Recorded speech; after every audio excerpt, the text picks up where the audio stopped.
Obviously, we just talked to Luka, and he was saying his thigh is not 100%. What will be the plan, or is there a potential plan in place for him? Is he going to be going through two-a-days, or will there be some tapering off during this period? Yeah, he's probably not 100%. Hopefully, we can get him as close to 100%. I think I might have mentioned this. Anytime you play, it's hard to be 100%. But for him to get as close, again, I think he looks great. He had his first day was great, and so the topic of getting him stronger and getting him closer to 100% before the first game is the goal. And so to answer the second part, yes, he will participate in two-a-days. I know that's rare in today's NBA, but him and Kai will participate in the two-a-days. We only have two of them. That's today and tomorrow. Just because of our schedule is a little different than just a normal preseason. We're gone for 12 days, so we're going to try to get as much as we can before we leave on Sunday to Abu Dhabi, and then go over there and put a little, review a lot of stuff, play Minnesota, and then we head to Madrid for the second part of that trip and review, and then play Real Madrid, and then come home. And we have over a week before we'll play Detroit, so we'll review and again try to put as much as we can. This is just a different preseason training camp, and so that's why we have the two-a-days. Hey, Coach, with a bunch of new players this season, who are you looking for to be leaders on the court, especially defensively, with a bunch of new guys? Yeah, we do have a lot of new guys. Talking to those guys with the meeting yesterday was, kind of eye-opening how many new guys we have. But the big thing is when we look at our leadership, we look at the first two are Kai and Luka. And then, when you look at Grant Williams and Timmy, Seth, we have vets, Derek Jones Jr., guys that have played in this league. And so we're going to lean on those guys early and often. But, the biggest thing is we're going to lean, heavy on our two rookies with their energy and their excitement and their ability to play defense. And then you look at, Derek Live and D Live and Omax, those guys, we're going to ask them to be leaders too, even though they're rookies. Coach, when you look at the chemistry between Luka and Kyrie, you guys only got a small sample size. How do you expect that to improve with these guys having a full preseason and training camp and really a true season together on the court? Yeah, I think, as much as the trade, we like things to happen right away. But, we will continue to grow that relationship. There is a relationship. And so they've had the summer, and now they have preseason to bond, but that's the big question: can they coexist? And it's not that they don't coexist; it's the group around them. I think sometimes we are misinformed. If you have the right pieces around them, they're going to coexist. And after day one, they coexisted at a high level. The group that was out there with them played well. And so I truly believe that this is, when you talk about two of the best players in the world, they're going to play at a high level, and they're going to put us in a position to win. Jason, with regards to the two rookies, what are the things that have impressed you so far that has even given you, and you've talked about it, the idea of seeing them in perhaps a starting lineup in the preseason here? And what is it that you want to see from them that proves to you they are NBA ready? Yeah, I think, we've asked them to come, here in August, and they've done everything we've asked them. They've worked. You look at D Live and the things that he's done since August. He's taken a big jump for us here late. Being able to play with Luka in the pickup games, there's some excitement between those two. But I think the big thing is Omax and those guys and D Live have worked extremely hard, and so I think when we talk about starting them, one of them probably will be a starter in with us, but we'll see. But I want to see how they react playing with Kai and Luka and Grant, and so far so good. Jason, this is obviously an unusual preseason as far as the games that you're playing and how they're spread out. because these are high-profile international games, and then Luka's homecoming in Madrid. Is there any more pressure to play it, for lack of a better phrase, honestly, as opposed to going through the entire roster and giving the entire roster a chance to play? Yeah, I think there's got to be a balance.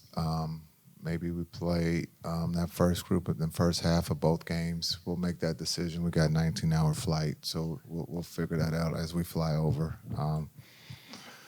But I think with the guys that we're taking, we got to play everybody. That would be so disrespectful not to give those guys the opportunity to play in Abu Dhabi. Got to talk to Luka. He's probably going to want to play the whole game in Madrid. And so just to understand that we're still in training camp. But, again, we're going to play everybody, and we want to see different combinations. We're going to start with those two rooks playing with the big group, and then we'll make some adjustments with Josh getting with that group, that starters. And, again, looking at the different center combinations that we have and maybe playing a little bit bigger than we have in the past. Jason, Seth had maybe his best three-pointing season, shooting season when he was with Luka for 1 year. He's also played with Kyrie. When you look at that acquisition, how good of a fit do you think that is for him, and also the way he fits in here? Yeah, I think it's great that Seth has been able to play with both, Kai and Luka. We would love to have that shooting percentage that he had with Luka.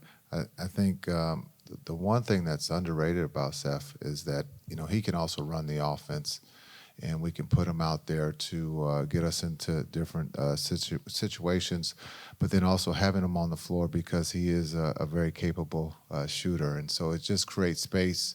I think to have that kind of weapon that you can have on the floor who can not just shoot it but also be able to get us into the offense. So I think he's going to play a lot for us.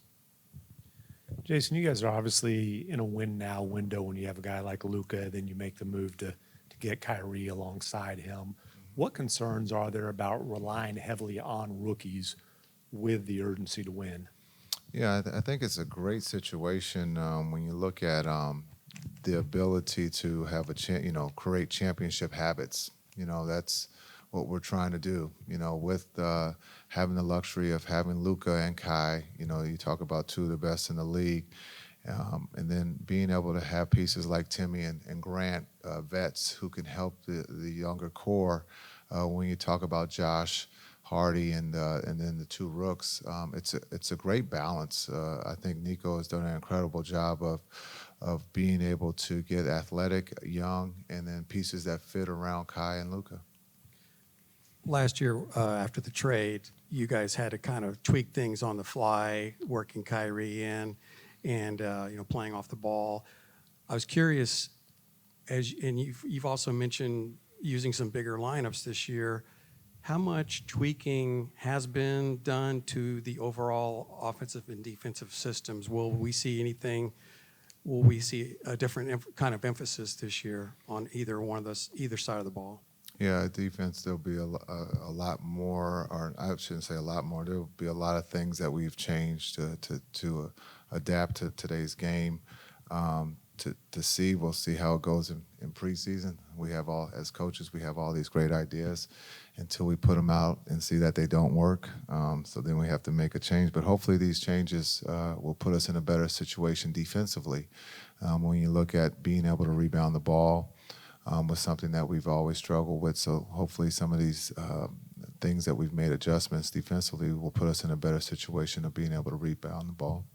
Offensively, I think we're on a historic pace when you look at what Kai and Luka are on the floor. It's one of the best offenses in the league.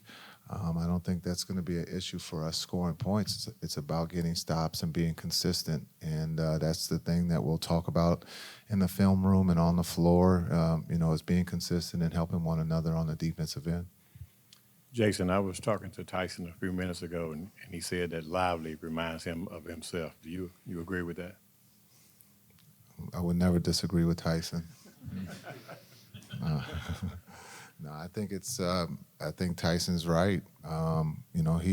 Tyson has put in a lot of work here early with D-Live, and so D-Live has responded in a positive way, and so if that's the case, then we're going in the right direction because Tyson, is one of the best at his position, and so I think the mentorship there, the coaching that D-Live is getting is pretty special.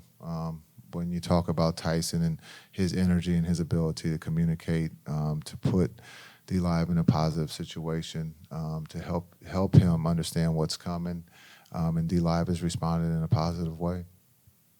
Hey, Jason. Josh Green is going into his 4th year, that being a contract year. What's the next step in his growth or your expectations for him this season? Yeah, I think Josh is in a great seat. He's had a great summer with his national team, great experience.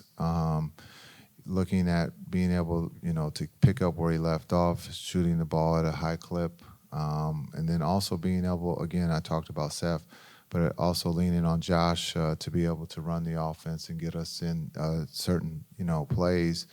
And then being able, again, Josh's energy, 50-50 balls, being able to get us extra possessions is something that we're going to need from him. And then defensively, being able to guard, the other perimeter, offensive threat is something that we're going to ask him to do. And I think he's up for that challenge. Again, the growth since we've been here for Josh has been great, and he's done the work. And we're going to continue to, keep giving him more until he tells us that he's had enough. Jason, in Las Vegas, Derek Lively seemed a couple points of emphasis were his ability to execute in channel 1 ball screen coverages and also veer switching. What did you see from him then, and what have you seen as you've watched film with him ahead of the season? Yeah, I think just his ability to comprehend the different defenses when you look at the channel 1s, and then also being able to be on the perimeter as a 7-foot guy and be able to guard the ball. And so it gives us the opportunity to be able to switch a little bit more and then trust, for him to be able to guard the ball and being able to not give up threes. And he's done a really good job with that so far. We'll do last question with Steve. Coach, what are your initial impressions of Joe Wieskamp? He's got some experience in the league with the Raptors and Spurs. Yeah, Joe shoots the ball extremely well. He plays hard. He understands how to play the game the right way, and so we're very lucky to have him in camp. And again, everyone who's wearing that uniform is going to get a great opportunity to showcase their talent, and we're going to put them in a position to be successful. But Joe is very dangerous. He's one of those guys that you can't leave open, and so he knows how to play the game. As you said, he has NBA experience, and we're very lucky to have him in camp. Thank you. Hey, Luka, you missed us? Nope. All right. Likewise. In end of last year, you mentioned that the chemistry just wasn't the same as the year before that. What can you guys do to try to recreate that sort of chemistry or create the kind of chemistry that you want? I think so far it's been great chemistry. We got great guys. All the new guys that came in are great guys. And I think it's started on a positive note. Luka, you talked, this summer in Europe about the thigh that's still bothering you. What can you say about that injury, just where it's at, what exactly it is, and what's it look like going into the next few months? It's better. We still got some appointments. So when we get that clear, what is it, we'll let you guys know. Are you able to do everything during training camp? Yeah. Yeah, I think maybe because we have 2 a day. In the afternoon, we're going to get some walkthrough, no tape, but I'll maybe talk with Dion to skip some stuff, but otherwise I'll do everything. There's no limitations at all? You anticipate? Yeah, so far, no. So far, it's good. Luka, what do you think is the biggest thing you guys need to do to be better defensively this season? Just play better defense, One thing that really we emphasize this year is rebounding. We got to get better on our rebounding, and that's the stuff we mentioned the first day. Luka, along those lines, there were a lot of changes to the roster that were made, to help on that end of the court. What were your reactions and your perspective on those changes this summer? You talk about the players? Yeah, the significant amount of changes that were made to the roster. Yeah, I think we got some great players. I think Grant is a great leader too. He talks a lot, so sometimes too much. But he's a great guy, and he's gonna help us a lot. The both rookies, they're great so far. I mean, we played 2 times pickup, and they were great. The connection between me and Lively, I mean, is good. He falls really good, which I was impressed. But I think the changes were for good. Luca, Eric Mora con Telemundo en español. ¿Cómo se siente estar de regreso en en este inicio de pretemporada y cuáles son tus expectativas para este año y cómo ves al equipo en cara a lo que va a ser la temporada? Bueno, muy feliz de estar de vuelta. Lo deseaba, la verdad. Bueno, tenemos creo que un mejor equipo que el año pasado. Mucha gente nueva, así que habrá que entrenar mucho, pero lo mismo, ¿no? Ganar el título, ese es el objetivo. Luca, how much of a difference do you think it'll make to be with Kyrie from day one as you all try to build something and build momentum and all that good stuff? I mean, better for sure. I mean, he came in the middle of the season last year. We didn't have much time. We went straight to playing games. It takes time to build chemistry, especially on the court. So we're gonna have the whole training camp and then the preseason too. So I think it's gonna be way better. And the rest has been an issue. The league has some new rules about resting superstar players. How much of an obligation do you feel to play every day, every night? I mean, I play every time that I was healthy. Probably I play sometimes that I wasn't healthy. So there's no problem for me. Luca, when you talk about chemistry with Kyrie, like how would we see that on the court? What are the things that you guys need to kind of figure out, need to work out as far as how to enhance each other? I mean, just playing off each other, Probably, I mean, we're the 2 leaders of the team. What we do, us two, other people are going to follow, and we got to set an example. And that's everybody. It's not just us. We got to play. There's 5 players on the court, and we're going to play everybody. So everybody got to help each other. Look, are you getting tired of the talk about you and the referees and that sort of thing? And do you have a plan in place to kind of try to curb that a little bit? I mean, it's a question I get every time, but I said it last year. I had some difficult times, but I'm trying. Trust me, I'm trying. Sometimes it's just not possible. Luca, during the World Cup, there was sometimes you were utilizing some off-ball actions like pin downs, and you were a screener. Do you see those being helpful for you as you kind of build on your fit with Kyrie Irving? Sure. I mean, like I say, all ball stuff, I got to be better. I think I did a step forward this summer. I was playing off screens too, so it was better. Less tiring too. Luca, this is kind of a funny question, but you guys as a team had the fewest travels in the league last season. You had 10. Why don't you travel more? Because it's a loose ball. But like, what is it about your mechanics? Like the 10 that you have, like, do you think even those were all travels, and is that something that you just think your footwork rise is a strength of your game? I have no idea, but I mean, I think I have good footwork, but maybe that's the solution. I don't know. I have no idea. Hey, Luca, how much are you looking forward to Madrid and what it's going to mean for you to play in Madrid under those circumstances and everything even leading up to the game itself? Yeah, I mean, a lot. I've been thinking about these games since they told me I was going to play there. I mean, we're going to play there, so that game's going to mean a lot to me. I was there. I was raised there. I was trying to learn how to speak there, English, Spanish, everything. I learned how to play basketball, so I mean, that's my second home for sure. So I'm very excited to be back. Thank you, Luca. You mentioned Lively a while ago.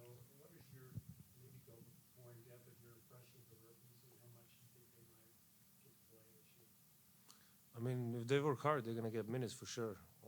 Jason's going to give them opportunity for sure. But as I say, you know, they both fight really well. What I saw from them, I didn't see much yet. There's only been 2 pickups and first practice. But so far it's been great. You know, they listen to you, and that's all you need. You know, and they do the work. Luca, otra pregunta y precisamente sobre el viaje a Madrid. ¿Qué representa para ti regresar a Madrid, jugar en Madrid con gente que te ama en Madrid? ¿Y qué tanto te ilusiona y te emociona esto? Muchísimo, como he dicho antes, desde el día que me lo dijeron, tenía ganas de estar ahí. Es pronto ya y me emociono porque es mi casa. O sea, he jugado ahí 7 años, he vivido ahí, lo he conocido todo ahí, así que Madrid me dio la vida de poder estar aquí ahora, así que estoy muy emocionado de poder estar de vuelta. Thank you.